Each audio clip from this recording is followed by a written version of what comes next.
Jain ji jail में हैं, मनीष सिसोदिया जी जाने वाले हैं।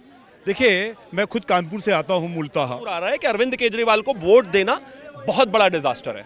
मैं बार बार कहता हूं कि ओवैसी साहब के दादा परदादा का नाम राम नारायण पांडे या कुछ इस तरीके का होगा।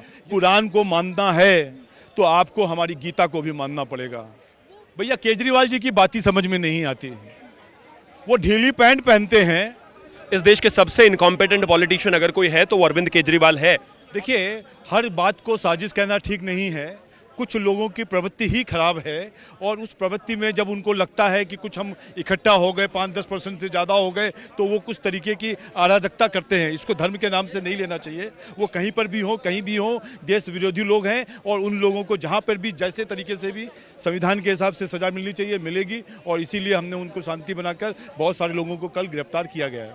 देखिए, मैं खुद कानपुर से आता हूँ मूलतः, और कानपुर का जो वो इलाका है वो मुस्लिम समाज के बहुल्य क्षेत्र हैं। वहाँ पे ज़्यादातर लोग वही हैं। और जब इस तरीके का कोई मोदी जी और राष्ट्रपति जी वहाँ पर हैं और उसके बाद जब उनको देखते हैं कि हम इस तरीके से पूरे वर्ल्ड मीडिया को अट्रैक्ट कर सकते हैं, तो उसको देखकर एक साजिश के तहत उसको किया गया है। हमारी उत्तर प्रदेश सरकार और पुलिस उसको ढूंढ रही है, जो लोग उस साजिश में थे, और उनको कानून के हिसाब से बिल्कुल और बिल्कुल सज़ा दी जाएगी। और जैसा कहा गया है कल भी कि उनको ऊपर कड़ा से कड़ा देश की जो कानून व्यवस्था को खराब करने वाले लोग हैं उन पर एक्शन होगा, जरूर होगा। कुछ लोगों ने कहा पीपल फ्रंट ऑफ इंडिया है, कुछ लोग कुछ और कह रहा है, कुछ कैंपस फ्रंट ऑफ CFI का नाम ले रहे हैं। ये सब लोगों की एक गलत विचारधारा है और वो विचारधारा अलग अलग क्षेत्रों में दिखती है। मेरा ये कहना है कि लड़ाई विचारधारा की है, लोग तो उसके टूल हैं। जो लोग पत्थर इकट्ठा कर रहे हैं, ठेले में पत्थर लेके जा रहे हैं, मारपीट करने की व्यवस्था कर रहे हैं, वो किसी भी धर्म के हों, किसी भी राज्य के हों, किसी भी राष्ट्र के हों, वो भारत के विरोधी लोग हैं और उनको कभी नहीं छोड़ना चाहिए। जो देश विरोधी हो उनके ऊपर देश विरोधी कानून लगाकर उनको मुक्त करना चाहिए भारत से। देखिए, ऐसे बहुत सारे लोग भारत के बहुत बहुत कोने पे हैं, उत्तर प्रदेश में भी और उत्तर प्रदेश के बाहर भी। योगी जी ने पूरे उत्तर प्रदेश में एक बहुत अच्छा आपको माहौल बनाया है। आप देखिए, 1 महीने के अंदर पूरे मस्जिदों के अंदर से सभी मुस्लिम समाज के लोगों ने अपने स्पीकर उतारे और एक जगह पे भी हो हल्ला नहीं हुआ। इसी को कहते हैं गंगा यमुना तहजीब। मंदिर से भी उतारे गए, गुरुद्वारे से भी उतारे गए और मस्जिदों से भी उतारे गए, पर कुछ लोगों को बड़ा खराब लगता है। मैं बार बार कहता हूं कि ओवैसी साहब के दादा परदादा का नाम राम नारायण पांडे या कुछ इस तरीके का होगा। यदि उनका DNA ही हिंदू है तो इस तरीके की बातें ना कर हिंदुओं को, भारतीयों को बंटवारे में नहीं लाना चाहिए। ये एक देश है और सभी लोग मिलकर देश को आगे ले जाएं, ये मेरी विचारधारा है, भाजपा की विचारधारा है। और सबका साथ और सबका विकास से ही ये देश आगे बढ़ सकता है। देखिए, कुछ लोग मानसिक विकलांगता से ग्रसित हो गए हैं। अब उनको सरकार के विरुद्ध में कुछ कहना ही है। जो भी आंदोलन हो रहा हो, चाहे वो किसान आंदोलन हो रहा हो या कानपुर के पत्थर मारने की घटना हो, वो उसको अपने साथ जोड़ लेते हैं और उनको लगता है कि इस तरीके से शायद वो कुछ लोगों के वोट और पा जाएं। इस वोटों की राजनीति के कारण ये उल्टा सीधा बोलते हैं और ये उन्होंने देख लिया है और पूरा देश देख रहा है कि जो वोटों की राजनीति करते थे वो इस देश की सत्ता से मुक्त हो गए हैं। और इस सत्ता को मुक्त करने में उनका सबसे बड़ा हाथ उनका खुद का है, क्योंकि उन्होंने एक विशेष धर्म के लोगों की तुष्टीकरण का विचार रखा था और वही अब देश से खत्म कर दिया जनता ने। अखिलेश जी की समस्या क्या है? उनको क्या हो गया? उनको जो सत्ता मिली थी, मुलायम सिंह जी ने चुनाव लड़के जीत कर उनको सौंप दी थी। कभी लड़के आते, कभी अपनी विचार के साथ आते, तो उनको समझ में आता है कि राज्य कैसे चलाया जाता है। उनको चलाना नहीं आता, समाज को लेके जाना नहीं जाता, बस वो कुछ भी बोलते हैं और बाद में उसको निंदा करते हैं। हमने तो ये कहा और मोहन भागवत जी ने भी कल कहा कि हर मस्जिद के अंदर शिवलिंग नहीं ढूंढना चाहिए। ये बिल्कुल ठीक है, हर मस्जिद के अंदर शिवलिंग नहीं ढूंढना चाहिए, पर जो हमारे आराध्य देव हैं, जो हमारी आराध्य नगरी हैं, जहाँ पे बनारस में हमने पूजा करी है, हमने बनारस को ब्रह्मलोक माना है, हमने काशी को ब्रह्मलोक माना है, हमने मथुरा में कृष्ण जी का जन्म स्थान माना है। कम से कम उससे जुड़े हुए मुद्दे ये सब लोग जो ओवैसी साहब और इस टाइप के जो नेता बनते हैं एक समाज के, वो सब लोग बैठें, वो थोड़े बहुत स्थान हमको दें और बाकी जगहों पर बैठ के इलाज कर लेंगे, हम लोग बैठ के बात कर लेंगे। पूरे देश को प्रगति में साथ देना चाहिए और इस देश को विश्व के नंबर 1 पर ले जाना चाहिए। हम विश्व शक्ति नहीं बनना चाहते, मैं फिर कह रहा हूँ, मैं विश्व शक्ति नहीं बनना चाहते।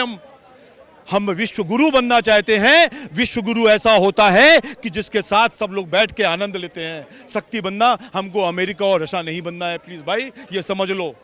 और इसीलिए हम सबको कहते हैं कि हमने यदि कुरान को मानना है तो आपको हमारी गीता को भी मानना पड़ेगा। तो हमेशा रोता रहता है। ऐसे ही केजरीवाल जी हैं और ऐसे ही अखिलेश यादव जी हैं, वो हर बात पे रोएंगे। यदि अच्छा होगा तब भी रोएंगे, जब खराब होगा तब भी रोएंगे। ये आदत है रोने वाले बच्चों की, केजरीवाल जी, ममता बनर्जी और अखिलेश यादव जी की। भैया केजरीवाल जी की बात ही समझ में नहीं आती।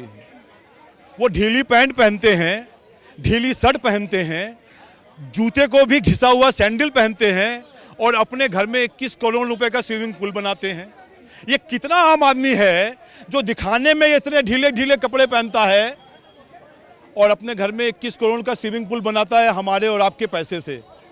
तो ये कहना चाहता हूं कि हाथी के दांत दिखाने के और खाने के और होते हैं। तो केजरीवाल जी के हाथ जो दांत है ना, खाने के और दिखाने के और। दिखाने के लिए आम आदमी है वो, पर खाने के लिए खास आदमी है। इसलिए वो बहुत गलत राजनीति कर रहे हैं। कश्मीर फाइल पे भी आपने उनका स्टेटमेंट सुना होगा। दिल्ली में शिक्षा मॉडल की बात करते हैं। 500 स्कूल खोलने थे, एक भी नहीं खोला। उनको 20 हॉस्पिटल बनाने थे, एक भी नहीं बनाया। एक स्टेडियम नहीं बनाया, एक रोड नहीं बनाई, एक पुल नहीं बनाया, एक स्पोर्ट्स यूनिवर्सिटी नहीं बना पाए। स्पोर्ट्स यूनिवर्सिटी भी बनाई जिसकी जमीन नहीं है आज तक, और कहते हैं हमारा मॉडल है। भैया ये सब झूठ का मॉडल है। 500 करोड़ से लेके 1000 करोड़ रुपए वो खर्च करते हैं प्रचार में, शायद यही मॉडल है। इसीलिए यूपी में भी जमानत जब्त हो गई, उत्तराखंड में भी जमानत जब्त हो गई। पंजाब में हमारे लोग थे नहीं, संगठन हमारा था नहीं, इसलिए कांग्रेस के वोट ले लिए। और वो कहीं नहीं आएंगे जहां पर हैं। अभी सत्येंद्र जी जैन जी जेल में हैं, मनीष सिसोदिया जी जाने वाले हैं। अब आप सोचिए, एक 300 फीट का कमरा जो 2-3 लाख में बन जाता हर आदमी का, उसको 25 लाख में बनाया। जो 800 करोड़ के कमरे बन सकते थे, 12,735 कमरे, उसके लिए 28,735 करोड़ रुपए उन्होंने खर्च किए। तो 2,000 करोड़ रुपए कहाँ ले गए हो भैया? और अब तो केजरीवाल जी भी जवाब देना पड़ेगा, क्योंकि ये आबकारी नीति में 1,000 करोड़ रुपए जो उन्होंने ठेके वालों से लिए हैं, उसकी भी जांच होगी। और जांच में जो पकड़ा जाएगा वो जेल जाएगा। जेल की रोटी खाना पड़ेगा और जेल का पानी पीना पड़ेगा। मनीष सिसोदिया जी चले जाएंगे जेल में तो हमारा एजुकेशन मॉडल खत्म हो जाएगा। अरे भैया कुछ खत्म नहीं होगा। जब सत्येंद्र जैन जी और मनीष सिसोदिया जी दिल्ली में नहीं थे, तब भी बच्चे पढ़ते थे और हेल्थ का काम होता था। उनके होने और ना होने से दिल्ली में फर्क नहीं पड़ेगा, और ऐसे लोगों को तो दिल्ली से जाना ही चाहिए। महंगाई और बेरोजगारी अपनी जगह है, उस पर भी बात होती है और होनी भी चाहिए, लेकिन उसका ये मतलब नहीं है कि इस देश में आकर कोई भी हंगामा करेगा, गुंडागर्दी करेगा, दंगे करेगा। उनका तो इलाज होगा ही ना। महंगाई और बेरोजगारी है तो उस पर हंगामा कीजिए ना। ये पत्थर क्यों मार रहे हैं हिंदू मुस्लिम की बातों पर आकर? मुझे लगता है कि योगी जी को लेकर ये देश किसी हद तक बहुत ही सुनिश्चित है। वो जानते हैं, ये देश जानता है, 140 करोड़ लोग जानते हैं कि जिस तरीके से उनका ट्रैक रिकॉर्ड रहा है, चीज़ें रही हैं, बेहतर रही हैं। इस देश के प्रधानमंत्री ने भी उनकी तारीफ की है। वो किसी को भी बख्शेंगे ऐसा नहीं होने वाला है। इस देश के सबसे इनकॉम्पिटेंट पॉलिटिशियन अगर कोई है तो वो अरविंद केजरीवाल है। और पिछले कुछ महीनों में इस देश ने देखा भी है, दर्जन भर से ज़्यादा लोग अंदर गए हैं, दर्जन भर मंत्री से ज़्यादा और तमाम लोग उनके जेल में हैं, कोई इन्वेस्टिगेशन में है, 2-2 स्वास्थ्य मंत्री जेल में हैं। मतलब ऐसे इंसान को लोगों ने वोट दिया, लेकिन देर आए दुरुस्त आए, लोगों को समझ में ज़रूर आ रहा है कि अरविंद केजरीवाल को वोट देना बहुत बड़ा डिजास्टर है। खालिस्तान के समर्थक हैं वो। अब मुझे लगता है कि कुमार विश्वास जी ने लगातार कहा है कि जिस तरीके से अरविंद केजरीवाल खालिस्तान का समर्थन करते हैं, उन्होंने मुझसे ये तक कहा था कि पंजाब का अगर मुख्यमंत्री नहीं बन पाया तो प्रधानमंत्री बन जाऊंगा, यानी कि सेपरेट देश की बात की थी। तो अगर ऐसा हाल है, इस तरह की चीज़ें उन्होंने कही हैं, तो ये देखने में भी आ रहा है, पिछले इतने दिनों से मांग उठ रही है, क्या उन्होंने खालिस्तान के बारे में एक बार भी बात की? क्या उन्होंने खालिस्तान को कंडेम किया? क्या उन्होंने बोला कि ऐसा नहीं होने वाला है? वो लगातार डॉज करते रहे। सिद्धू मूसेवाला को सिक्योरिटी वापस ली और लोग मारकर चले गए उनके ही राज्य में, और उन्होंने फिर से 400 लोगों की जो सिक्योरिटी ली थी वो वापस कर दी। तो क्या उसको सिर्फ वो एक व्यक्ति चला जाए, एक टैलेंटेड बच्चा मर जाए, क्या इसीलिए सिक्योरिटी वापस ली थी? और क्या आप यही करने के लिए बैठे हैं कि पहले आपने सिक्योरिटी निकाली, फिर निकालने के बाद जो एक सीक्रेट डॉक्यूमेंट होता है उसको अखबारों में डाला, प्रचार किया, और प्रचार के बाद जब काम पूरा हो गया, एक व्यक्ति की जान चली गई, फिर आप चुप बैठ गए? दिल्ली मॉडल अगर वो पेश करेंगे तो मुझे लगता है कि इस देश में फिर कोई उनको वैसे ही वोट नहीं देगा। दिल्ली का हाल पहले से ही बहुत बुरा है। जिस तरीके से पानी से लेकर बिजली तक की तमाम समस्याएं हैं, दुनिया में इधर उधर ना जाकर अगर वो दिल्ली पे काम करते शायद इस प्रदेश की जनता उनको मानती। इस बार उनको दिल्ली में भी वोट नहीं। उनको पता है कि मनीष सिसोदिया पहले से ही घोटाले में है। अरविंद केजरीवाल क्या करते हैं कि जिस चोर को केंद्र सरकार पकड़ना चाहती है वो पहले ही प्रेस कॉन्फ्रेंस में आके कह देते हैं कि देखिए जी ये पकड़ा जाने वाला है, हमारे पर ये अत्याचार होने वाला है। अब चोर है तो पकड़ा ही जाएगा ना, और अगर आप सही होंगे तो कोर्ट में साबित कर देना। मुझे लगता है कि दिल्ली में एक मजबूत सरकार होनी चाहिए, भाजपा की सरकार होनी चाहिए जो at least law and order maintain करे। आए दिन हंगामा, दंगे हुए, तमाम तरह की चीजें हुई। आपको कानून व्यवस्था के साथ खिलवाड़ नहीं करने देना है। चाहे कोई हिंदू हो, मुसलमान हो, दंगा नहीं कर सकता। ये रियलिटी है, क्योंकि उससे आम लोगों की जिंदगी सफर होती है।